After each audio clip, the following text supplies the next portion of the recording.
بسم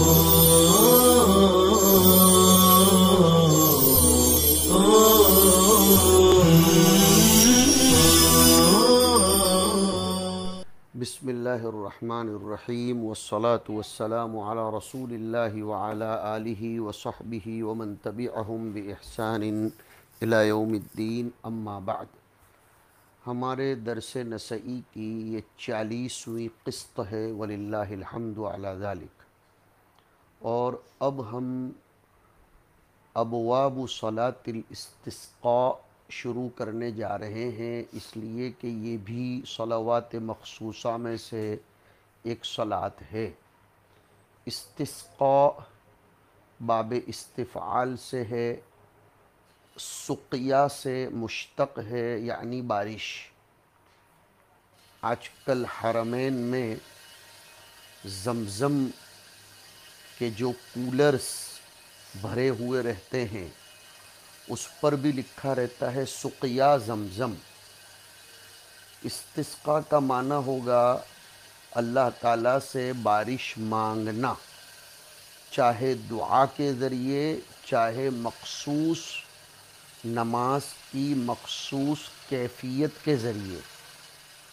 صلاۃ الاستسقاء کی مشروعیت سن 6 ہجری مدینہ منورہ میں ہوئی۔ یہ بھی معلوم ہونا چاہیے کہ یہ استسقاء کی نماز اس امت کی خصوصیتوں میں سے ہے۔ پہلے انبیاء کرام علیہم السلام حق تعالی شانہ سے اگر قحط سالی کے موقع پر بارش طلب بھی کرتے تھے تو وہ محض دعا کے ذریعے مخصوص کیفیت کے ساتھ، نماز ان کے یہاں مشروع نہیں تھی۔ گویا صلاۃ استسقاء اس امت کے خصائص میں سے ہے۔ آگے ایک بحث اور سن لیجئے۔ جمہور علماء یعنی ائمہ ثلاثہ ما عدا امام ابی حنیفہ اور حضرات صاحبین علیہم الرحمہ کے یہاں استسقاء کے لیے باجماعت نماز مسنون و مشروع ہے۔ امام ابو حنیفہ رضی اللہ تعالی عنہ فرماتے ہیں کہ استسقاء کی حقیقت تو دعا اور استغفار ہے۔ امام صاحب کے یہاں نماز با جماعت مسنون یا مشروع نہیں ہے ایک قول میں، اور ایک قول میں مشروع ہے۔ فرماتے ہیں امام صاحب کہ اگر لوگ اکیلے اکیلے صلاۃ الحاجت کی نیت سے صلاۃ الاستسقاء کو مراد بنا کر بغیر جماعت کے نماز پڑھ کر اللہ تعالیٰ سے بارش کو طلب کریں تو بھی کوئی حرج نہیں ہے۔ ہم آگے اس پر تفصیل سے کلام کریں گے۔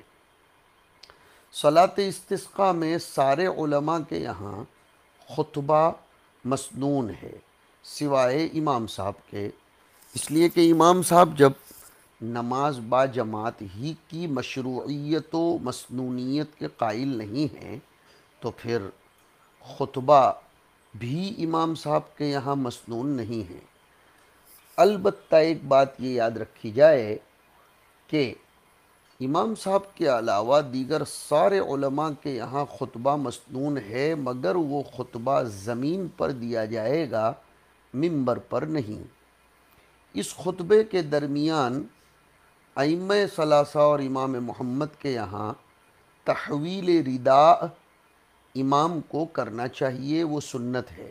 تحویل رداء کا مطلب یہ ہے کہ باقاعدہ ایک چادر امام پہنے گا اور اس خطبے کے دوران دعا کرتے کرتے، دعائیہ کلمات کہتے کہتے، تفاعلاً نیک فالی لیتے ہوئے اپنی چادر کے اندرونی حصے کو باہر، باہر کے حصے کو اندر، یا اس کے دامن کو ادھر ادھر کر دے، اس طرف اشارہ کرنے کے لیے کہ ہماری دعاؤں پر ہمیں اتنا تیقن ہے اللہ کی ذات سے کہ وہ چھٹے ہوئے بادل کو، کھلے ہوئے بادل کو بارش سے بھر کر پھر ہمارے اوپر برسائے گا۔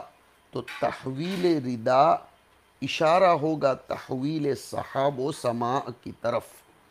امام صاحب رحمۃ اللہ علیہ کے یہاں جب خطبہ ہی سنت نہیں، نماز با جماعت ہی سنت نہیں، تو ان کے یہاں امام اور خطیب کا مسئلہ ہی نہیں ہے، لہذا تحویل ردا کا سوال بھی نہیں آتا۔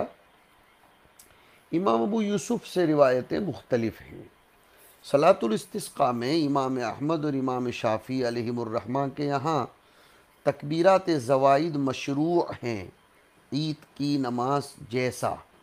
امام محمد سے بھی اس قسم کی ایک روایت ہے، اور امام مالک اور امام ابو یوسف کے نزدیک صلاۃ الاستسقاء میں تکبیرات زوائد نہیں ہیں، قیاس کیا جائے گا دوسری نمازوں پر اور انہی نمازوں کی طرح تکبیرات بھی ہوگی۔ استسقاء کی نماز کا وقت جمہور علماء کے یہاں وہی ہوگا جو عید کی نماز کا وقت ہے۔ ایک روایت میں امام شافعی سے یہ مروی ہے کہ چونکہ یہ صلوات ذوات الاسباب میں سے ہے، لہذا مطلقاً جس وقت وہ اس کو پڑھنا چاہے پڑھ سکتا ہے۔ اسی کے ساتھ ساتھ ہم مزید تفصیل اس سلسلے میں کرتے ہیں۔ صاحبین اور امام مالک اور شافعی احمد علیہم الرحمہ کے یہاں، جیسے کہ ہم نے کہا کہ امام استسقاء کے لیے 2 رکعت نماز پڑھے گا عید کی نماز کی طرح، جس طرح وہ سنت ہے۔ دلیل عبداللہ ابن زید رضی اللہ تعالی عنہ کی روایت ہے کہ خرج النبی صلی اللہ علیہ وسلم بالناس الی المصلی لیستسقی فصلی بہم رکعتین، متفق علیہ روایت ہے۔ ابن عباس کی روایت ہے فصلی النبی صلی اللہ علیہ وسلم رکعتین ونحن خلفہ یجہر فیہما بالقراءۃ۔ امام طحاوی نے بھی یہ روایت نقل فرمائی ہے، لیکن امام اعظم ابراہیم نخعی سیدنا عمر رضی اللہ عنہم فرماتے ہیں کہ استسقاء صرف دعا اور استغفار کا نام ہے، جیسے ہم نے ذکر کیا۔ صاحب محیط نے لکھا ہے کہ ابو یوسف بھی امام اعظم کے ساتھ ایک قول میں ہے۔ امام نووی کا یہ کہنا کہ ابو حنیفہ کے علاوہ کوئی اور ایسا کہتا ہی نہیں کہ استسقاء کی حقیقت دعا اور استغفار ہے، یہ امام نووی کا تسامح ہے، ورنہ تحقیق یہ ہے کہ اس طرح کا قول امام نخعی اور سیدنا عمر سے بھی مروی ہے، جیسے علامہ عینی نے نقل فرمایا ہے۔ امام اعظم کا مذہب نقل کرنے میں شاید انہیں اختلاف بھی ہوا ہے۔ امام اعظم کا مذہب وہ ہے جو صاحب ہدایہ نے نقل فرمایا۔ صاحب ہدایہ کے الفاظ میں سناؤں، قال ابو حنیفۃ لیس فی الاستسقاء صلاة مسنونة فی جماعت وإن صلی الناس وحدانا جاز، انما الاستسقاء الدعاء والاستغفار۔ امام ابو یوسف کی دلیل دیتے ہوئے کہ امام ابو یوسف سے مروی ہے کہ سألت ابا حنیفۃ عن الاستسقاء هل فیہ صلاة او دعاء موقت او خطبۃ، فقال الامام ابو حنیفہ اما صلاة بجماعت فلا، لكن الدعاء والاستغفار وإن صلوا وحدانا فلا بأس به۔ شاہ ولی اللہ رحمۃ اللہ علیہ لکھتے ہیں کہ میرے مکاشفات میں یہ بات سامنے آئی کہ امام ابو حنیفہ کا مسلک اور ان کی رائے اوفق بالقرآن ہے، اس لیے کہ حضرت موسیٰ علیہ السلام کے باب میں قرآن کریم نے وَإِذِ اسْتَسْقَىٰ مُوسَىٰ لِقَوْمِهِ فَقُلْنَا اضْرِب بِّعَصَاكَ الْحَجَرَ فرمایا ہے۔ نیز حضور اکرم صلی اللہ علیہ وسلم سے دوران خطبہ صحابی کی آمد رضی اللہ عنہ، دعا کی درخواست، حضور کا دعا کرنا اور پھر پورے ہفتے بارش برسنا، یہ سب بھی تو مروی ہے۔ جماعت با جماعت نماز جو مسنون نہیں ہے، اس کی ایک دلیل یہ بھی ہے کہ استغفروا ربکم، انہ کان غفارا یرسل السماء علیکم مدرارا، بارش کے برسنے کو استغفار پر موقوف قرار دیا، نہ کہ نماز پر۔ استغفروا ربکم، پتہ چلا اصل دعا ہے۔ اور بخاری کے حوالے سے حضرت انس کی ایک روایت جس کی طرف میں نے اشارہ کیا تھا کہ ایک صاحب جمعہ کے دن تشریف لائے، حضور کھڑے کھڑے خطبہ دے رہے تھے اور انہوں نے فرمایا اللہ کے رسول ہلکت الاموال وانقطعت السبل فادعوا اللہ تعالی ان یغیثنا، فرفع النبی صلی اللہ علیہ وسلم یدیہ فقال اللہم اسقنا اللہم اسقنا ثلاثا، صرف دعا پر اکتفا کیا گیا ہے۔ کعب ابن مرہ کی روایت ہے کہ ایک صحابی حضور کے پاس تشریف لائے، فرمایا استسق اللہ، حضور نے اپنے ہاتھ اٹھائے اور یہی فرمایا کہ اسقنا غیثا مریعا طبقا عاجلا غیر رائس نافعا غیر ضار، ابن ماجہ کے حوالے سے ہے۔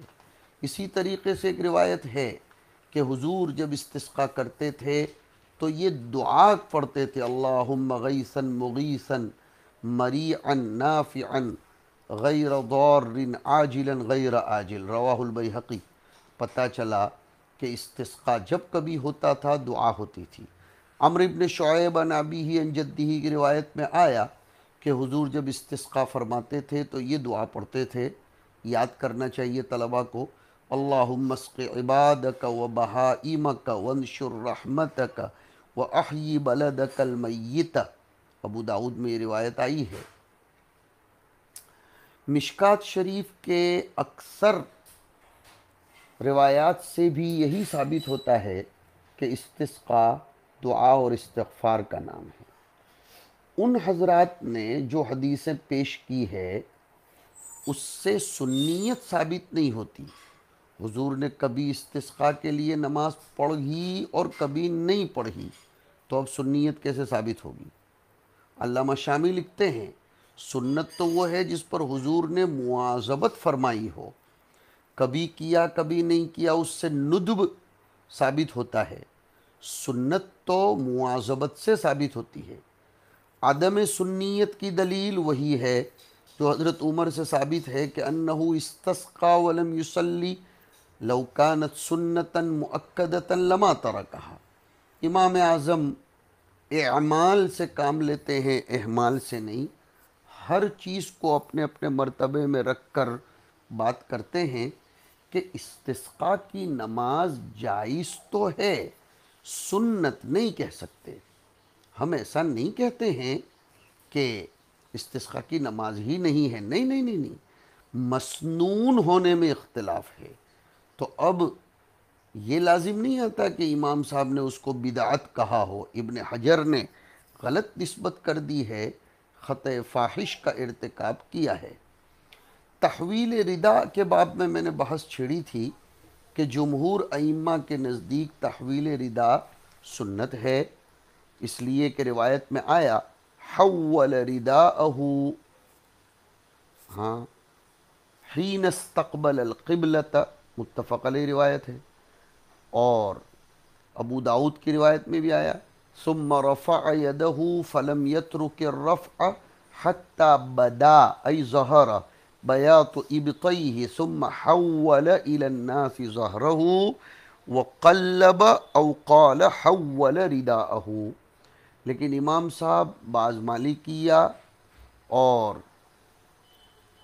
قدماء علماء میں سے بہت سوں کے نزدیک تحویل ردا سنت نہیں ہے، کیونکہ صحیحین غیر صحیحین کی احادیث میں دعا اور استغفار منقول ہے، تحویل ردا کا تذکرہ نہیں ہے۔ امام بخاری نے تو ایک مستقل باب باندھا، باب ما قیل ان النبی صلی اللہ علیہ وسلم لم يحول رداءہ فی الاستسقاء یوم الجمعہ، اور اس میں وہ حدیث انس پیش کی، حدیث انس کہ ان رجلا شکا الی النبی صلی اللہ علیہ وسلم ہلاک المال وجہد العیال فدعا اللہ لیستسقی ولم یذکر انہ حول رداءہ حین استقبل القبلہ۔ بخاری رضی اللہ عنہ اس سے تحویل ردا و استقبال قبلہ کے جواز کا استنباط کرتے ہیں، نہ کہ سنیت کا۔ اس حدیث کو بخاری نے پھر استئذان میں، مسلم اور نسائی نے صلاۃ میں ذکر کیا۔ امام اعظم رحمہ اللہ تعالی کی مؤید دلائل میں نے پیش کر دی، اور صحابہ کرام حضرت عمر وغیرہ سے بھی عدم سنیت منقول ہے۔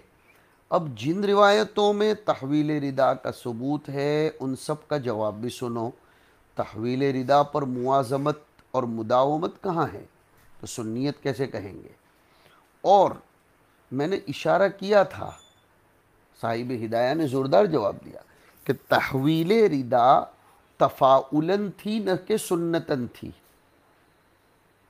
تحویل کی روایت کا اقرار تو ہے، سنت ہونے کا انکار ہے۔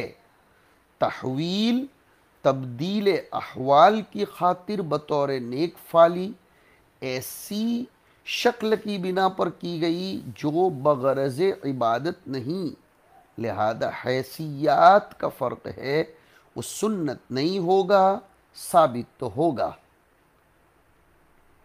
تو ہم اختیار کر سکتے ہیں اس کو، حضور صلی اللہ علیہ وسلم نے کیا ہے، اس سے کوئی انکار نہیں، لیکن مواظبتاً نہیں کیا۔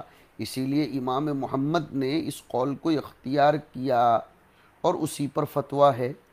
تحویل کی کیفیت کیا ہوگی اس کو علامہ عینی وغیرہ نے نقل فرمایا ہے کہ دائیں ہاتھ سے بائیں ہاتھ کی طرف اسفل کو، نیچے کی طرف کو پکڑے، پھر اپنے پیٹھ کے پیچھے کی جانب دونوں ہاتھ کو اس طرف پلٹائے کہ جس سے دائیں ہاتھ کا پکڑا ہوا حصہ دائیں ہاتھ کے کتف اعلیٰ پر جائے اور بائیں ہاتھ کا پکڑا ہوا حصہ بائیں جانب کے کتف اعلیٰ پر جائے۔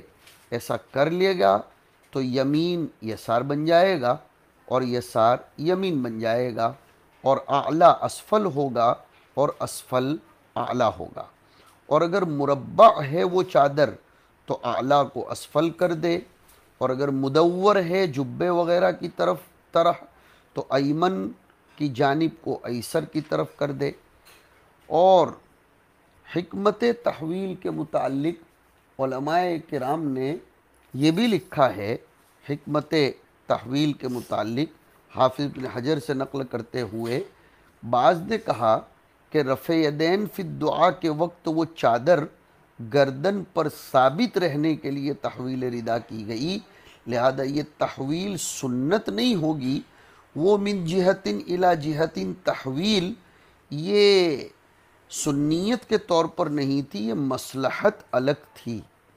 اور ابھی میں نے ذکر کیا کہ یہ تحویل نیک فعلی کے طور پر کی گئی، اس امید پر کہ اللہ ہماری حالت عسر کو محول کر کے حالت یسر سے، اور قحط سالی کو محول کر کے فراخ سالی کی طرف بدل دے، جیسے کہ حضرت جابر کی روایت میں آیا۔ اور حضور اکرم صلی اللہ علیہ وسلم سے اس طرح کرنے کے ثبوت کا انکار نہیں ہے۔ یہ بحث بھی آپ کی سمجھ میں آ گئی۔ جن روایات میں خطبہ قبل الصلاۃ ہے وہ شاذ ہے۔